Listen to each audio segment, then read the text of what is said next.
मुंबईमध्ये मराठी पट्ट्यामध्ये आवाज ठाकरेंचाच असल्याचं समोर आलंय। दादर, वरळी, लालबाग इथे शिवसेनेचा पारंपरिक गड आहे आणि ठाकरे बंधूंच्या शिलेदारांनी तो राखलेला आहे। 17 पैकी 14 प्रभागांमध्ये विजय त्यांनी मिळवलेला आहे आणि यामध्ये 12 उमेदवार हे शिवसेना युबीटीचे आहेत, तर 2 उमेदवार हे मनसेचे आहेत। आणि या मतदारसंघातून श्रद्धा जाधव, किशोरी पेडणेकर, विशाखा राऊत आणि मिलिंद वैद्य या 4 माजी महापौरांना पुन्हा एकदा मुंबईकरांनी संधी दिली आहे। तर माजी उपमहापौर असलेल्या हेमांगी वरळीकर यांच्यावर सुद्धा वरळीकरांनी पुन्हा एकदा विश्वास दाखवलेला आहे। तर शिवसेना युबीटीच्या 4ही माजी महापौरांचा विजय झालेला आहे।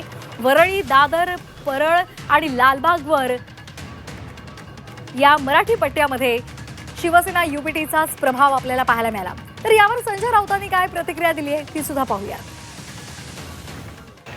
हिंदू हृदय सम्राट शिवसेना प्रमुख बाळासाहेब ठाकरे यांच्या जन्मशताब्दीचं वर्ष 23 तारखेला सुरू होतं आहे आणि त्या वर्षामध्ये तुम्ही मराठी माणसाशी बेईमानी केली आहे, गद्दारी केली आहे आणि या बाळासाहेबांच्या मुंबईत तुम्ही गौतम अडाणीचा झेंडा फडकवलेला आहे। मराठी माणूस तुम्हाला आयुष्यात माफ करणार नाही। आज तुम्ही सत्तेवरती आहात,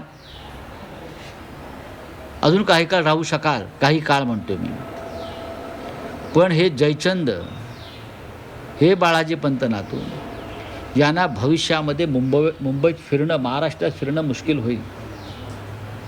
मराठी माणूस अत्यंत संतापलेला आहे, चिडलेला आहे। ज्या एकजुटीनं तो ठाकरे बंधूंच्या मागे उभा राहिला, ही अभूतपूर्व अशी घटना आहे।